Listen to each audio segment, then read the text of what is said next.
What's up, everyone? Tag a friend and let them know we're about to get into it.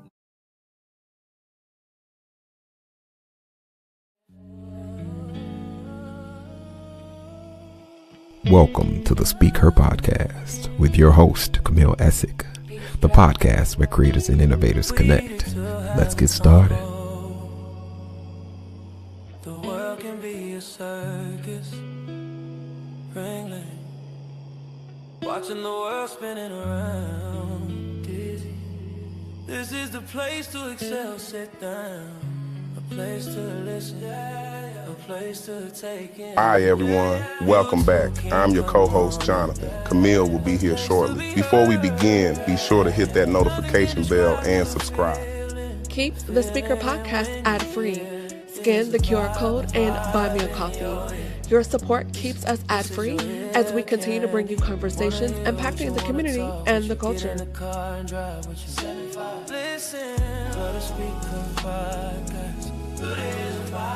Hi, everyone. Welcome back to the show. Please share this and tag a friend who needs to hear this.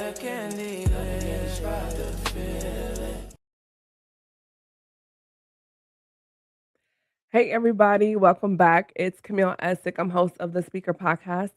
This is the podcast where innovators and creators connect. What I need you to do right now is hit that notification bell and subscribe. We're across all platforms such as iHeartRadio, Spotify, Pandora. And tonight is super special. Reason being is because we are now at 185 episodes streaming. So I'm super, super excited about that.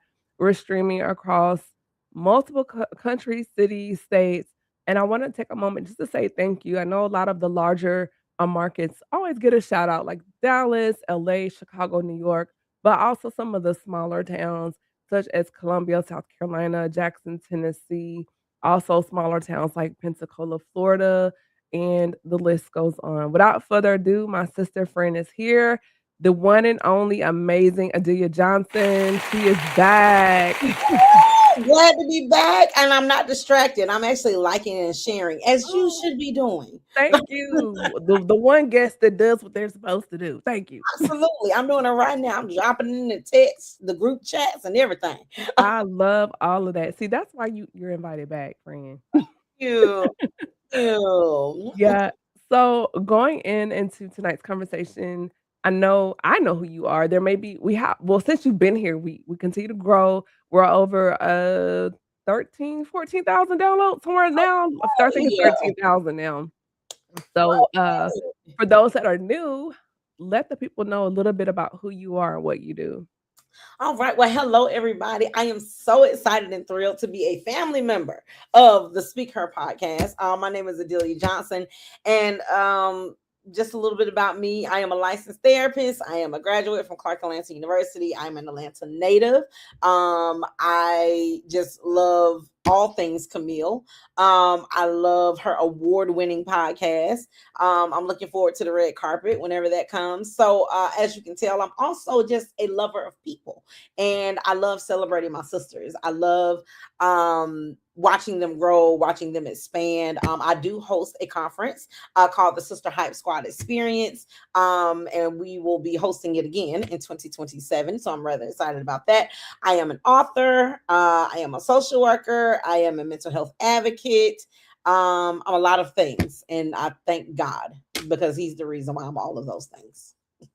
And what she said.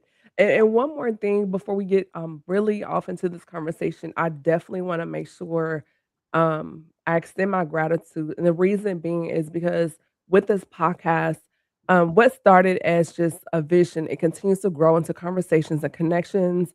Now with music on title, storytelling, healing journeys, creativity, and just community across, the world. So what I do want to say is for every guest, every stream, every late night edition, all the edits, staying up late, getting up early, every session, every restart into like every listener, all of it really matters. And as we continue to grow, it's because of people like you, people like ADELIA that continue to inspire and challenge and heal and create the space for transparency. So in this lane of just us, not just saying, oh, it's a 185 episodes, which is a big deal, but it's bigger than that. It's about consistency. It's about faith. It's about creativity, growth, evolution, and obedience because this is not what I plan to do. I had my lash brand. I was not trying to do this, and God was like, "Do what I said." And I was like, "Okay." Be And then open. also just about honesty. So we're just getting started. So again, thank you to every city, guest, country, supporter, listener that continues to grow with me because the vision is still expanding. So now that I got that out of the way, I hope I said that pretty okay. It was wonderful. Absolutely wonderful. Um, thank you for tuning in. So the heart of this conversation, um, Adelia, I want to ask you. We've seen a lot over the last month this whole deal with ethics and mental health, Hmm. particularly towards a particular person. Hmm. And so I was like, we really need to have a conversation about this. So the first question I want to ask you is, why does having a license as a therapist, why does that really matter? Well, the first thing I will say is that it matters so you won't go to jail. So let's start there. Number two, it's illegal to practice therapy and you're not licensed. Number three, the reason why you need a license is because you need a certain skill set. The goal of being a licensed therapist is to keep the overall population safe. Not just from themselves, if they think, if someone is thinking about self-harm or anything like that, but also from the other people. And so if someone presents a threat to society or a threat to, bless you, to the general population, you have to be skilled to talk people out of crisis. You have to be skilled to de-escalate. You have to be skilled to emotionally stabilize people, and to give them hope. And to we're dealing with very vulnerable and fragile hearts and minds and emotions and people, broken people. And Mhm. so it's important that you have the proper credentials that give you a license and permission to handle the general public in that way. Yeah, and I think too also, and correct me if I'm wrong, Mhm. just with the malpractice, the lawsuits, in civil court, because if you're not licensed, you're not covered, it protecting the person, but it protects you as well, because what if you give advice or some type of guidance Mhm. situation, and it does result in self-harm, and the family decides they wanna come for you in Mhm. support, there's a liability because you were not licensed. Absolutely. Mhm. And even if you are licensed, I have malpractice insurance. Mhm. Even if you are licensed, you can be the greatest therapist in the world. I don't care how wonderful you are or how well renowned you are. Insurance matters as well. So Mhm. not just the license, but also insurance to protect yourself. Because remember, we are dealing with not everyone has a severe mental health diagnosis. However, we do deal with populations that do have diagnosis Mhm. that can create some issues within your practice, or because of the way they see things, or because of the way they interpret things. And so it's just better just to protect yourself. Yeah, absolutely. Um, and Ah, then it's my birthday, by the hey, way. and yes, hey, Angie, auntie, and happy birthday. Our birthday was yesterday. Yesterday, yep, sure Yesterday, was. happy birthday. Yes. Ah, Um, don't get me started because I get the I hey girl. know. Hey, girl, hey. Hey. Yeah, so in that, just getting back to the conversation as far as with that, with the ethics behind it, the ethos behind it. So we've heard this whole spiel about Cheyenne Bryant, right? Mhm. And that's kind of what prompted me. And what was so interesting, and we were having this conversation before that kind of went viral, but Right. I was like, well, we just need to go ahead and talk about it. Yeah. And so in those spaces where, particularly within our community, the Black community, Mhm.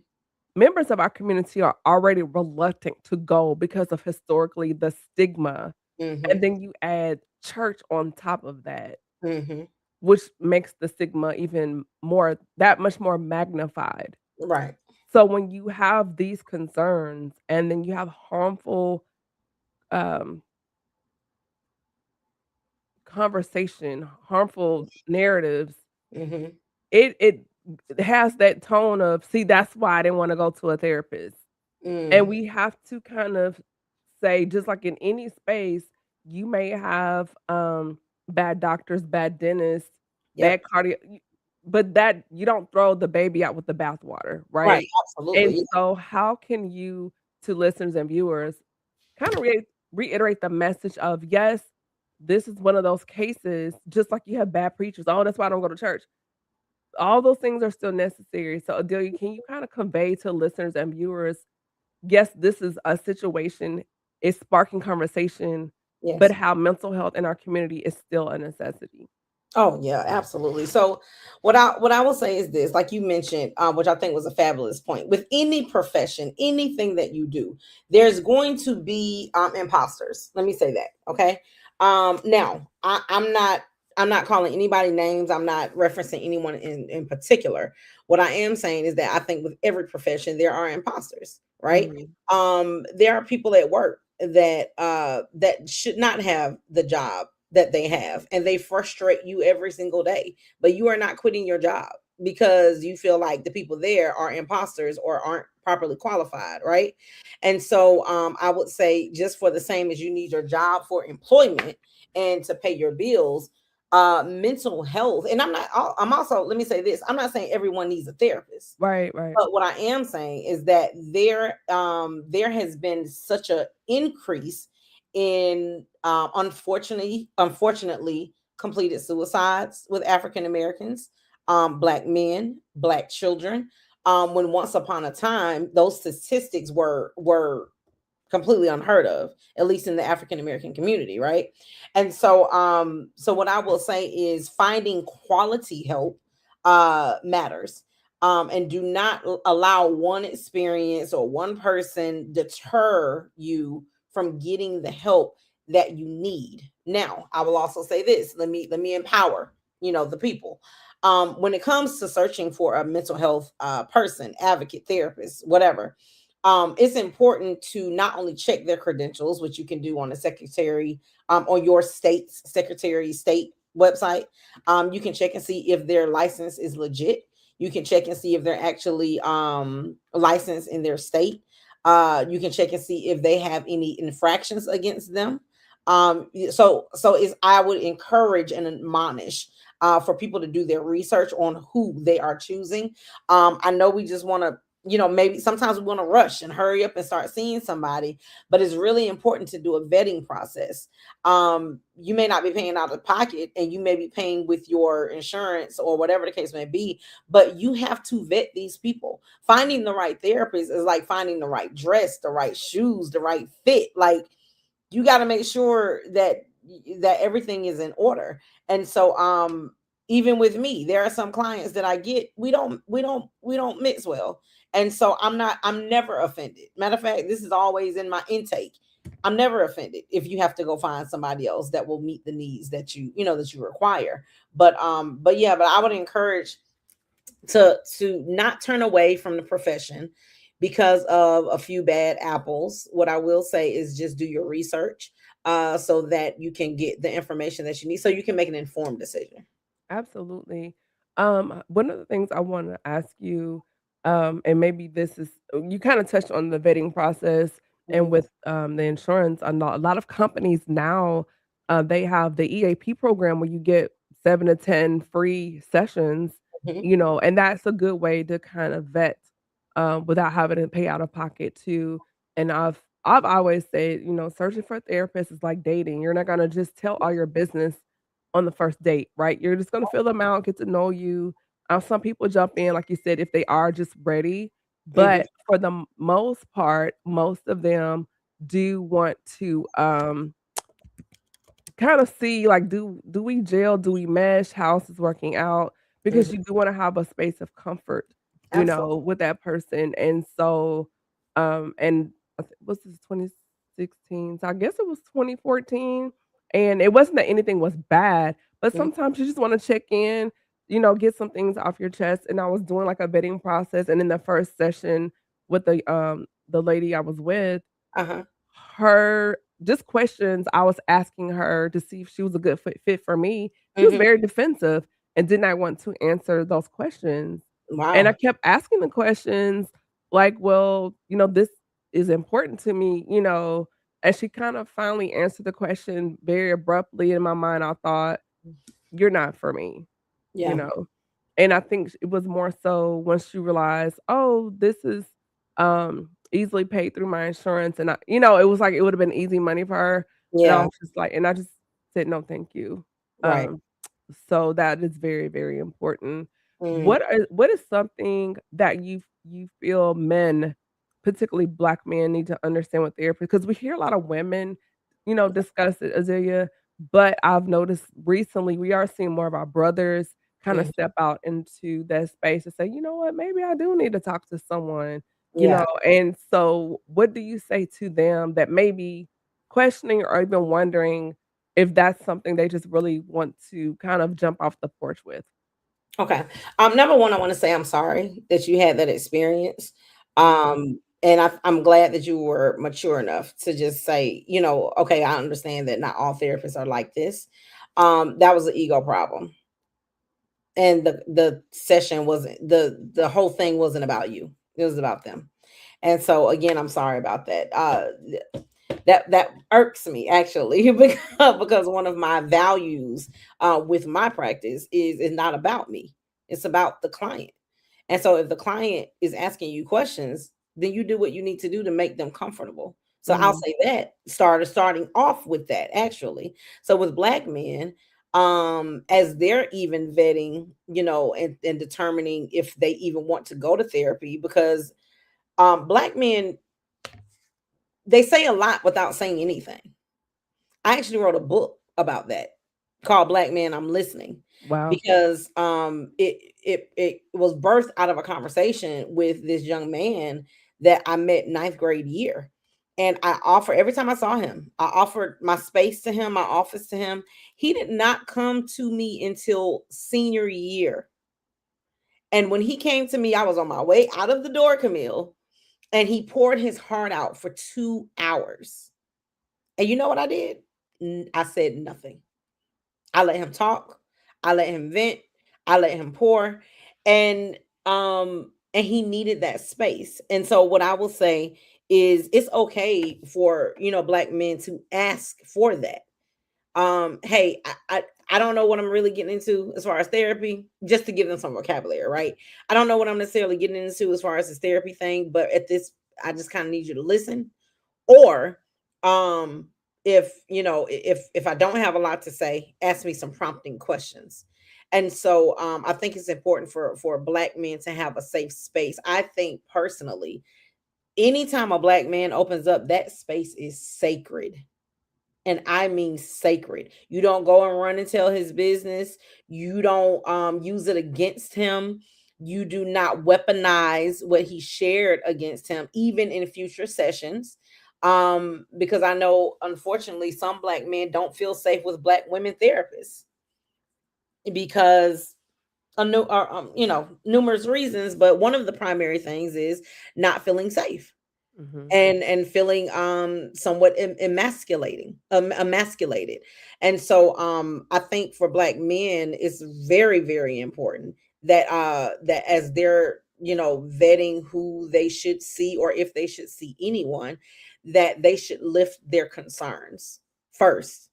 They can go into it lifting their concerns, and that'll tell you a lot as well, because if they become defensive and they're like, oh, why are you asking me all these questions, or they're becoming abrupt or cutting them off, that'll tell you right there that you don't need to return back to them. And so Mhm.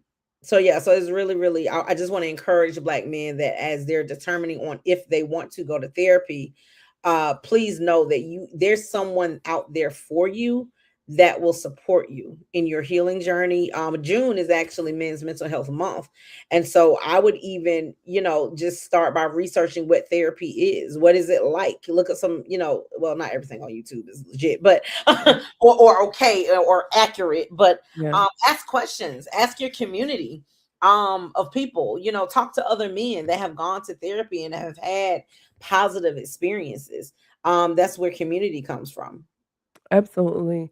And I like that you talked about weaponization, and that's something I discuss here on the podcast in that corner of well, not a corner, but a component of the Speaker Podcast, Heart and Soul, where we open the doors to speak to Black men. We have panel discussions, we have micro panel discussions, one-on-one conversations, just because I feel that it is so important for our brothers to have a safe space, a whole space for them to talk. And I do my best and to open the doors, be an ear and here to learn, not just for me, but the other women, the rest of us in the community, just Yeah, because I feel like when they are better, we are better. And if we're better as a whole, we are all better as a community. agree. And one of the things I have learned in these few years doing it, weaponization. It's a big deal. And the reason why a lot of men do not want to open up is because um we have it being thrown in your face.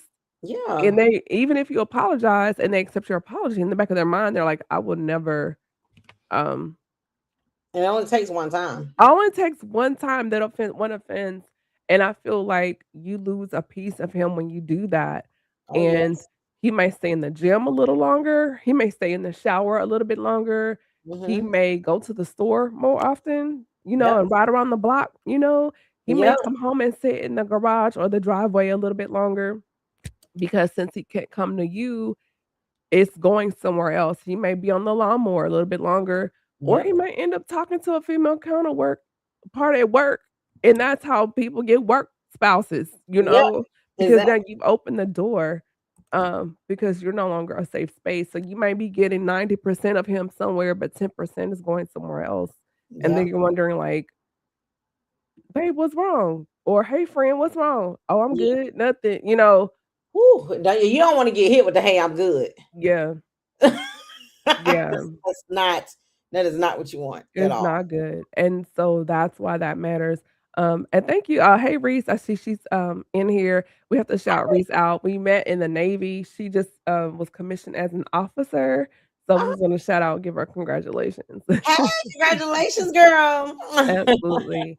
So as we, turn the corner in this conversation, what is one thing that you've learned outside of we talked about the weaponization, something else that you've learned because you have a son and Yeah. things you see in him as he's growing into manhood in those spaces as far as talking to him, maybe preparing him, and maybe so this is for even our single moms and our moms too, preparing raising those young sons. So if which they probably will encounter someone like this, but don't let this blanket your entire experience Yeah. with women from the community and just Yeah. how to navigate the emotional side of life, growing into manhood.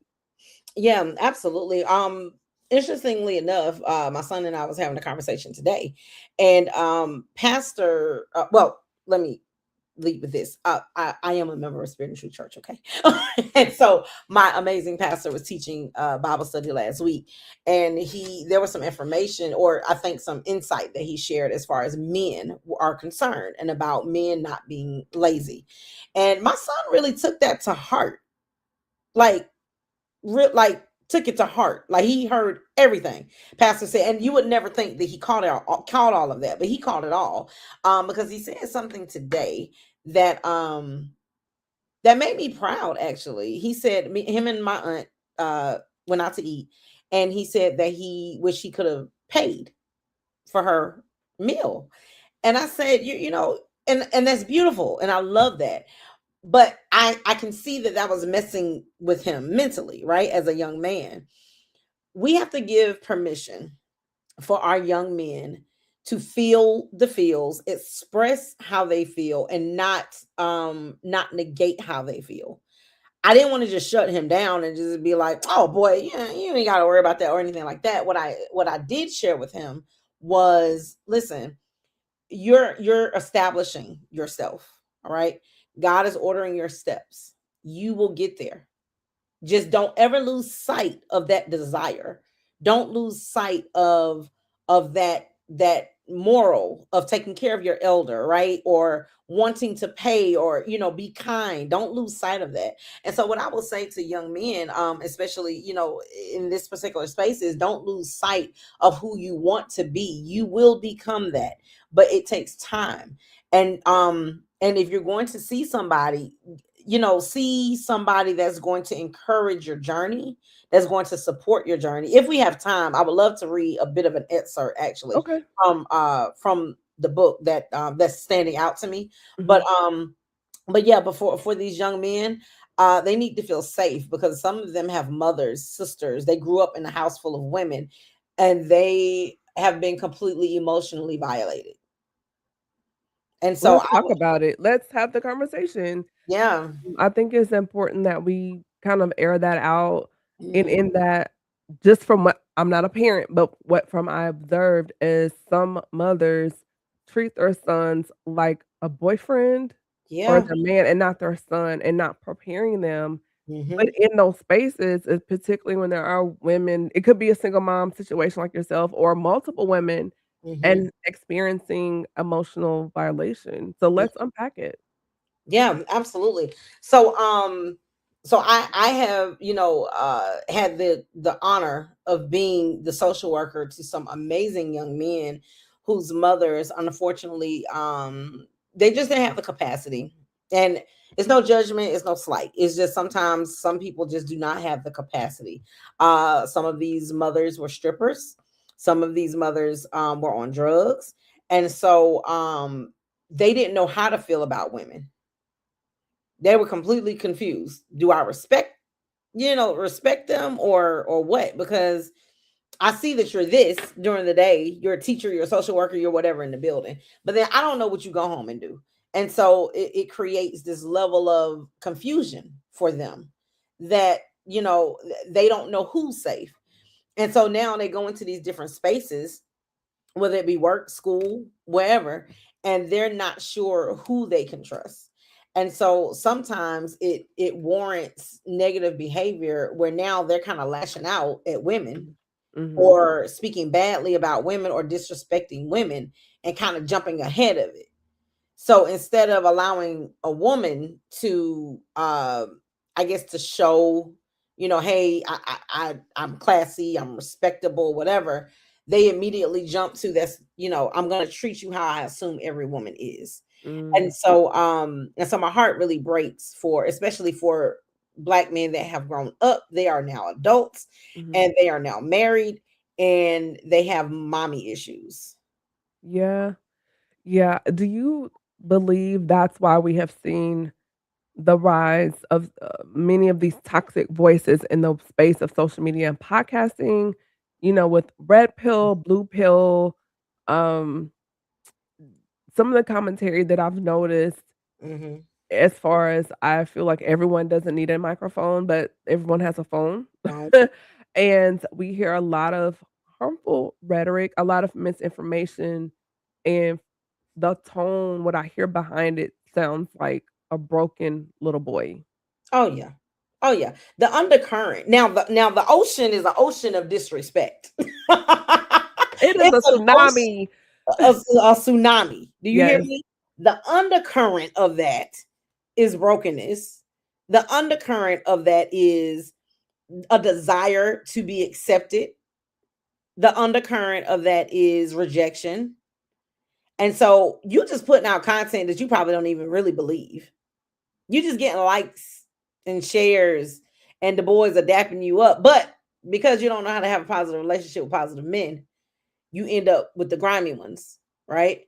And so now it becomes this it becomes this boys club that, because of their own insecurity and trauma, you don't have a good thing to say about women, and your ideas, their ideas about women, completely misconstrued.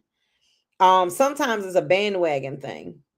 And what I mean by that is sometimes they don't know what they believe. They have no idea. They're going with whatever the culture is going with, or whatever is getting the views, whatever getting the likes. And for some people, chaos attracts attention. You know that. So you just out here Mhm. being a regular stitch, just wreaking havoc. So what about the lack of male leadership in their life, positive male leadership to kind of guide some of that psychology, that pathology Mhm. in the developmental stages? I also think about, you mentioned earlier about what they saw growing up, and for women that are raising sons, daughters too, but particularly in this context of the conversation, sons, Mhm. they're watching and listening more than you realize. Oh yeah. And if you have a new uncle every other month, every 2 weeks, Mm-hmm. if you are going out to eat with different people just Mm-hmm. for dinner, Mm-hmm. you really don't have any interest because when you're on your phone talking to your friends, they're listening, Right. you know. But then on the other side, there's like a reward system, gamification Mm-hmm. that he's getting D's, he's not passing his grades, he's being disrespectful, but yet you still reward him with flat screens and Jordans and you know, and it's like no matter what he does, that's still my baby, you know. Yeah. And so what messaging as a culmination giving that to him when he's off in the world and it's like, well, my mom let me do it, but now I meet this young lady and her standard is different. Now Mm-hmm. there's some type of internal conflict and now you're blaming women Mm-hmm. because your template is what you got at home. Right. What I will say to that is no is a very powerful word. And sometimes we have to let our boys earn their keep. What And oh, okay, wait. Let's unpack that. Because you see online, that's my son, that's my baby. You know, it's okay, let's to go a, down the rabbit to hole. uh-huh. But to a certain point, to a certain degree, to a certain age, and I keep going back to Bible study because it was so good. But up until a certain age is cute. Oh, the little baby, I don't know, walking in the room a mess. At 34, that's no longer cute. And so we have to understand that some of these men, unfortunately, are underdeveloped. I think that's the word. I'm going to say that underdeveloped. Hey, Olivia. They're underdeveloped, unfortunately, because they have been enabled. Right? They have not had real responsibility, and the that come on, Minister Pam, is not cute. But they have been enabled by now. Let me also say this. Some of these single mothers are lonely. That's all they have. And so you give him everything so he won't go anywhere. It's like a carrot. Like, let me just keep you here. Right? Wait a Um minute, wait a minute, wait a mhm. minute. Let's let's run this back because I Yeah, wanna we make dropping a sure lot of they stuff. are really getting this. So you're saying just say it again for the people in the back because I really this is not to bash moms and single moms, sons, but this is a reality within the community, and we Absolutely. need to have this conversation. So, can you kind of take us slowly down this street, please? Sure. So so some single mothers now don't now and also let me say this because I don't want anybody and people are going to feel how they feel, but the intent, let me talk about that. Hallelujah. The intent behind my words is not to harm, is not to hurt or bash. It is to bring forth to light behavior and unconscious decisions sometimes that we make that we don't recognize. It's patterns. You pay attention to patterns. And so for some single mothers, their sons, their children, whatever, is all they have. It is their world. Okay. Um, and so it's almost like no, you don't do anything around the house. No, you don't contribute in any way to this home community right here. But I'm going to make it real comfortable for you so you will not go anywhere because it's really not about you. I don't want you to leave me because you've been my world for so long. And so if you go somewhere, it's like taking my comfort item. But that really, really, really hinders the growth of young men and young ladies, but specifically for our boys and our men to grow up and think that a woman is supposed to take care of you. No, sir. No. I have not always had it perfect. Can I share a little bit about my walk? I'm a single mama. Okay. Testify. Hallelujah. Now, only by the grace of God, let me be very clear.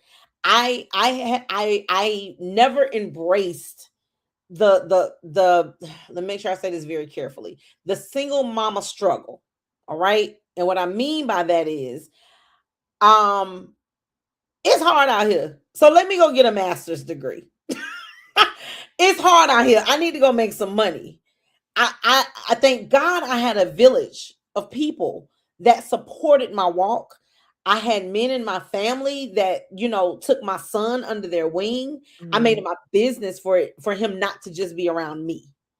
I made it my business for my son to be around men without me present, so that if there's something that he wanted to share, if there's something that he wanted to divulge, if there's something that he want to talk about, then it's not just mama. I even encourage, therapy at a young age, and I would leave the room. I don't need to know what y'all talking about. Talk to that man on whatever man things that you need to talk about. But I made sure that I also didn't make my son my world.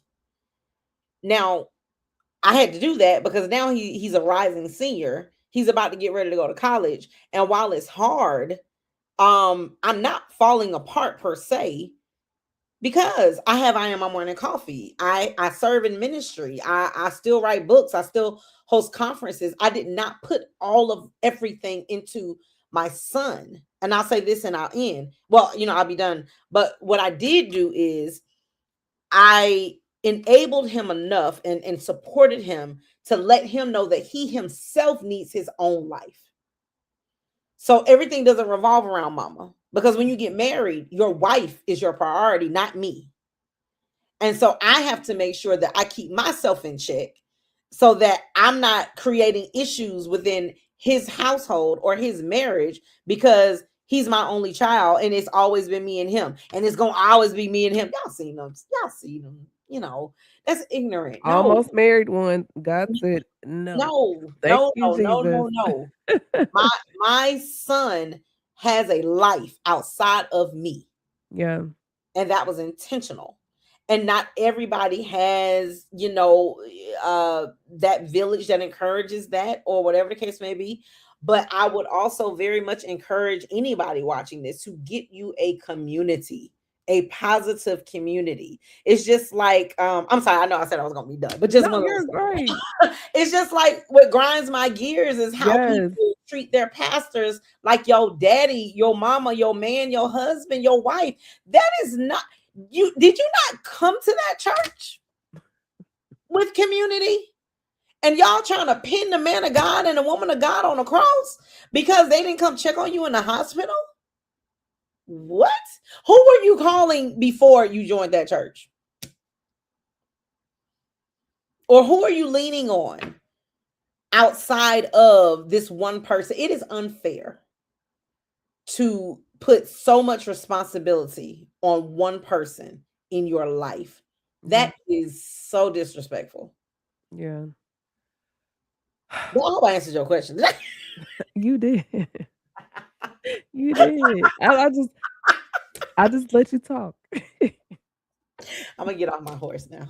No, I mean, and because you are a single mom, right, and you're raising a son, young man.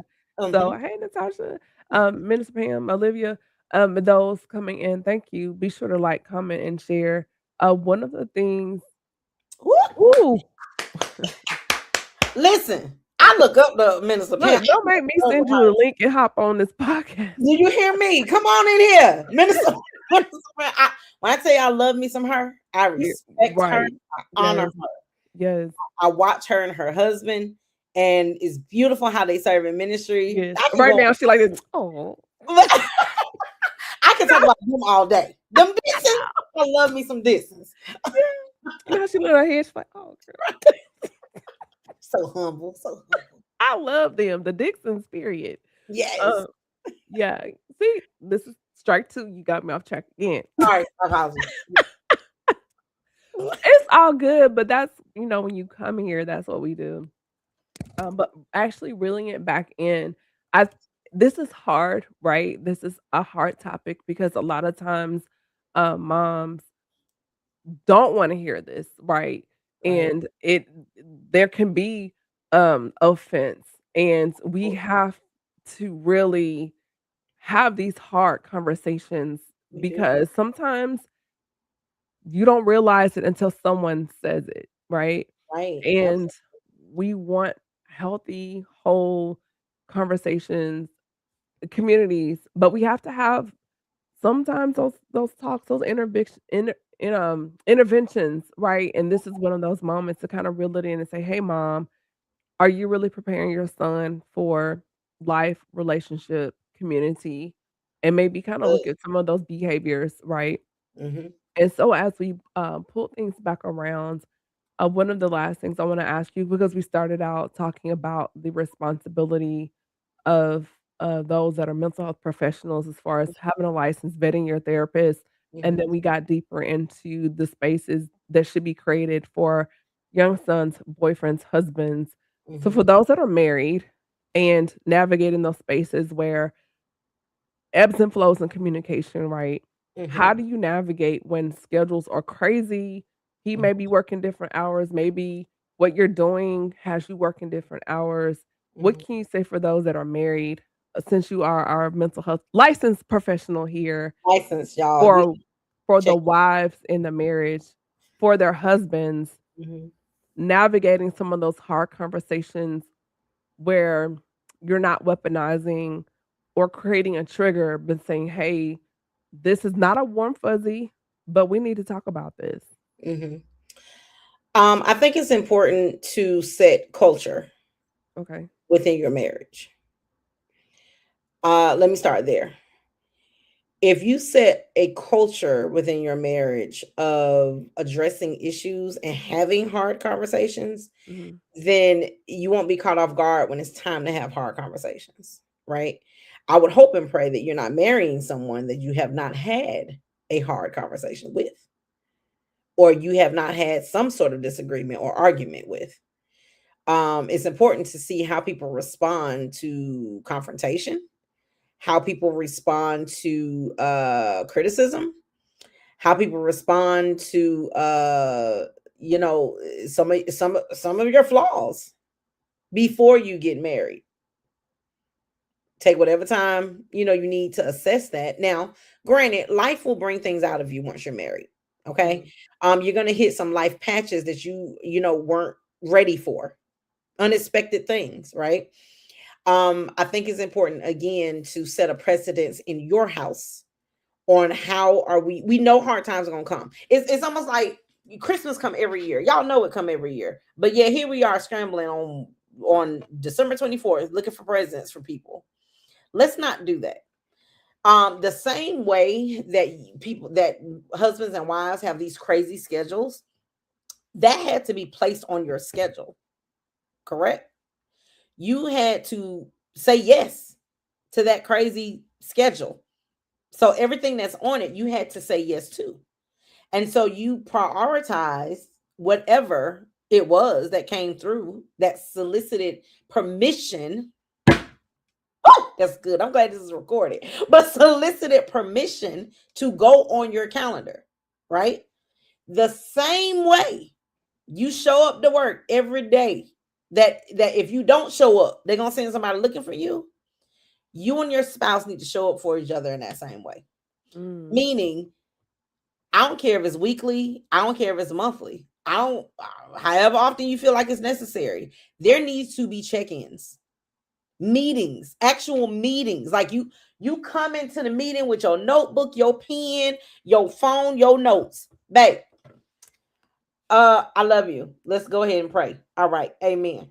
On June 4th, you did this thing that I really didn't like. And that has become a pattern. Now, it's not a bashing session. We need to address some things that if this marriage is going to work, we got to have meetings. You check in with your boss and do evaluations. Why wouldn't you check in with your spouse and do some assessment, right? Now, that's going to be the beautiful part about marrying a therapist, hubby, future hubby. I love you. I see you. But the beautiful part about marrying a therapist. Just invite me. I got to see this. is you have to create that space. Yes. So I don't care how crazy your schedule is. You have to be very intentional. The same way that we have to be intentional about scheduling our time with the Lord and scheduling our time. Like, and again, I go back to using the work and the job for reference because that's what most people can identify with. Mhm. But if you're scheduled from 9 to 5, okay, and you know that people are watching you, you got haters at work or whatever, the same thing goes for your marriage. Schedule the time and protect it. Meaning, if the boys be like, hey, yo, you want to da-da-da-da-da, can't. I have a board meeting on Tuesday. I got a board meeting with my wife. So we can talk about finances. So we can talk about hard conversations. So we can talk about what you did this month that I just totally didn't like. Or, and let me say this, babe, I really loved it when you So don't just go in with all of the negative things. You want to talk about hard conversations? Let's lead these hard conversations with what he did right, what she did right, so we can get more of that.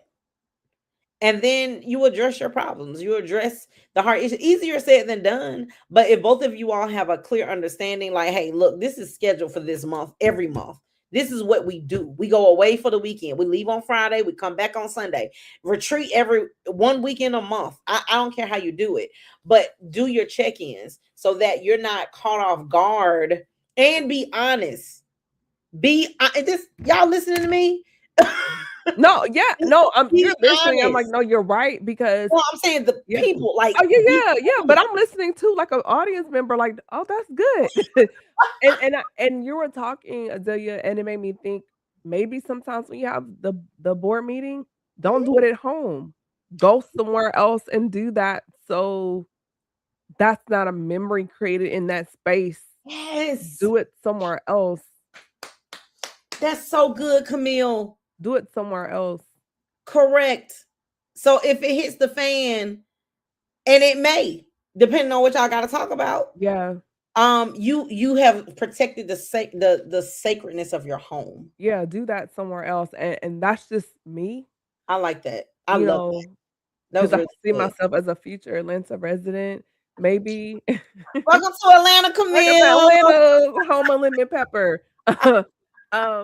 Maybe, drive to Savannah for the weekend. Mm-hmm. And if it's, make it a 4-day weekend. Yeah. And you can talk in the car. Mm-hmm. You're driving for what, 3-4 hours. You can't go anywhere. You have to talk to me.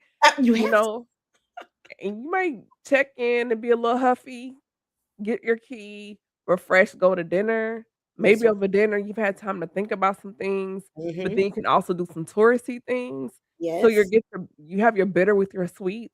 Yes. And then maybe you walk the beach and you have a conversation there and talk about it, and I'm just thinking, just because I'm the optimist, if you get there on Friday, by Saturday evening, and you should be holding hands by Sunday and coming back all smiles, right? Prayerfully, and leave it in Savannah, right? So in Savannah, and if I can add to that, it's important to also keep wise counsel around you. Mm-hmm. So that way, if you have to navigate a difficult conversation that the both of you may just not have the capacity, then I think it's important to have maybe some older people that are married, that have been married, they have done this. Seasoned, veterans. Yes. Just a quick funny. I kind of don't want anybody at my wedding. That's why my side may be real little, because I know my side's gonna be thin. I can tell you, I can count on my hands. You Olivia, my god sister, and Jesus. Because I don't want anybody there that's not going to be able to maturely hold myself and my spouse accountable to each other. Mm-hmm. Meaning, I'm the girl, I'm the one, I'm the sis that if you call me complaining about your husband, I'm gonna cut you off. Have you talked to him?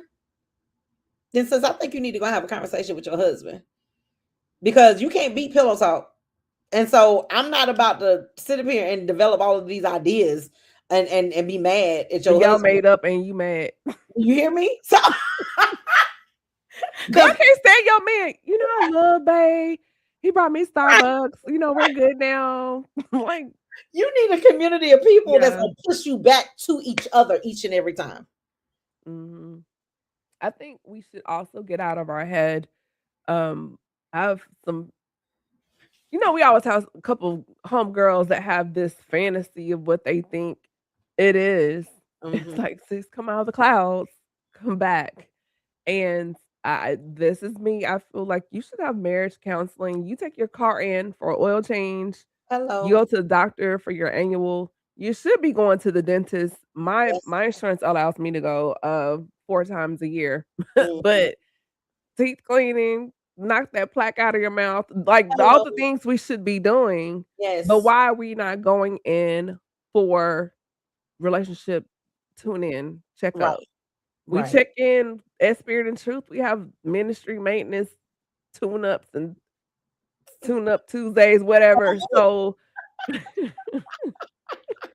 so it's like, why not do that in your marriage?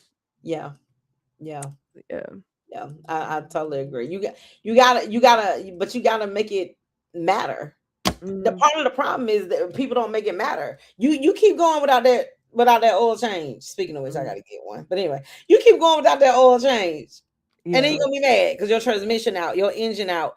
But you're mad, but because it was a lack of maintenance that caused that issue, not Mhm. necessarily your spouse or who you're with. It was a lack of maintenance. Had you checked in a year ago, you would have known that resentment was settling in, right? Mm. And I guess these are things you see it, as you being a licensed professional License. therapist in good standing with the state of Georgia, things that you see and experience on a daily basis. So to hear these things from you, it's really good Yeah. to hear that, particularly when we are working to build open, healthy, and safe spaces for our men, whether if they're our friends, our brothers, our cousins, or our spouses. So that's really good. So as we begin to wrap things up, just one more thing. Before we wrap up, what are your key takeaways from our conversation, and where can our listeners find you on social media? Oh, that's cute. I like that. Another level. I would say one of our some of my key takeaways is definitely just allowing space for um for healthy mental health conversations. Do your research, make sure you vet, um and just make sure that you're assessing even yourself to make sure that you're the best person that you can be. I would like to leave. Can I read something and leave this with, Yeah, with your audience? Is that okay? sure. So I especially took away empowering and equipping Black men.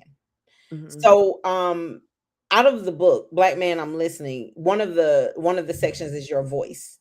And what I wrote was, Black man, your voice is a seed into the earth that takes root in the young kings under you, the young princesses that look up to you, and the queens that value your leadership. Your voice is the game changer. And I hear your voice when it brings order to a chaotic situation and a calm to the most violent of storms. I hear that your voice is the voice of reason and logic. I hear that your voice is the solution to the world's many problems.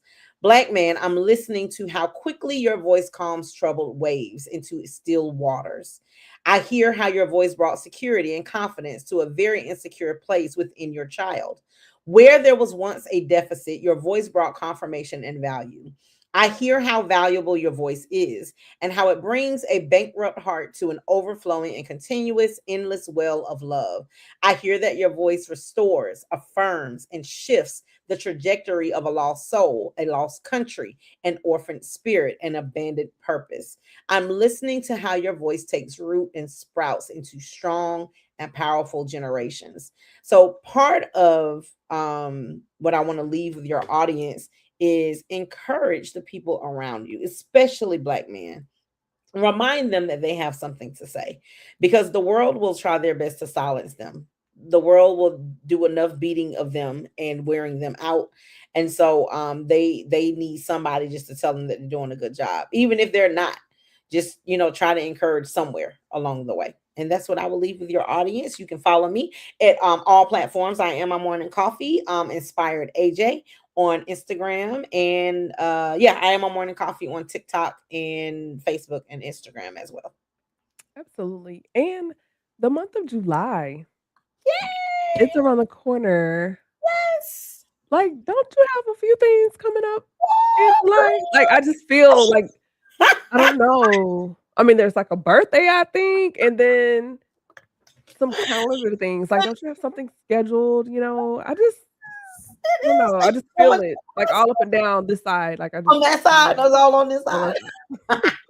So I am thrilled that yes, everybody's secret is out. So my birthday is July 12th. I am excited about that. And I'm excited to celebrate. I don't know how just yet, but we'll see. But what I will say is that I also will be doing I Am a Morning Coffee series called To Have Known Her. And this is the story. I know some people are like, why don't you do this in May? But the Lord pressed it upon my heart to do it in July. But these are stories of women that have already gone on to be with the Lord, and the legacy that they have left behind. What wisdom should we share? What is it to have known her that the world needs to know about? And so I'm honored to have Dr. Matisa will be a guest. I'm sorry, Elder Dr. Matisa will be a guest. First Lady Moore will be a guest. Pastor Kimberly Tolbert will be a guest, and I will be a guest on my own show. And guess who is interviewing me? Camille Essick from the SpeakHer Podcast. So we're doing a brand swap that day, and she will be interviewing me. And so I am so thrilled about this series. God really laid it on me, and He gave me everything, like in one like swell, like in one swoop. Who to bring on the show, how to make it, who to call on, like you. And so I am just absolutely thrilled about the month of July and that series. Oh, thank you. I think it's going to be an amazing series. I cannot wait to not only be a part of it, but also to get glimpses of it as well. Just because your lineup, your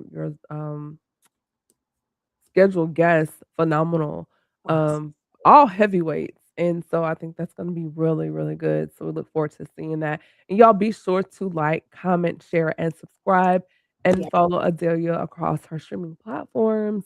And stay tuned for that. If you haven't done so, do you have an email list? I do. Yes. Okay. Go ahead and drop that in the chat, and we'll put that on the screen. So those that would like to stay in the loop for that, if those events coming up, they can do so, because we definitely want people to support you on those episodes as well. And you all, if you haven't heard, I have music available on Tidal, and videos out right now on my YouTube channel, as well as podcast episodes like this one, streaming across all various platforms such as iHeartRadio, Spotify, and Pandora. And then whenever you're ready, Adelia, go ahead and drop that in the chat, and we'll put that on the lower third for you. And I think we lost her. But without further ado, we've had there she is. I think she's back. Sorry, my for some reason my it wouldn't work for some reason. I don't know what happened, but it's all good. If not, put it in and we can tag it later or drop it on the post from tonight's episode. Okay. And just tag me. Just do that and people will be able to see it. Okay, perfect. Thank you. Absolutely. Well, I think we covered everything. This is a great episode. I hope everyone got something from it. You all be blessed, and we'll see you next week. Man, this is mid-June. Time is flying. Going fast. Very fast. Absolutely. I'll see y'all next Thursday. Next Tuesday, 8:00 Eastern Standard Time. My guest is Derek D. Ross. We're going to have a phenomenal conversation. So I'll see you all then. Be blessed. Be safe. Good night. Wow. What a conversation. I hope you got something from tonight's episode. If you missed tonight's convo, no worries. Just catch the replay on YouTube and be sure to like, share, and subscribe.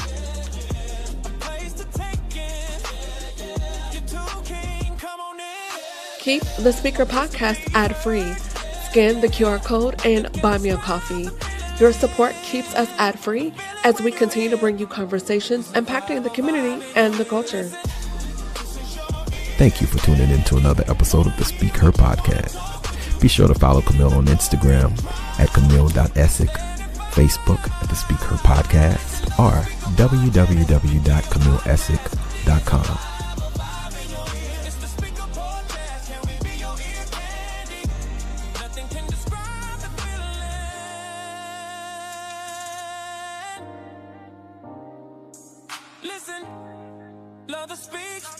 Podcast. The feeling when you're here. There's a vibe in your ear.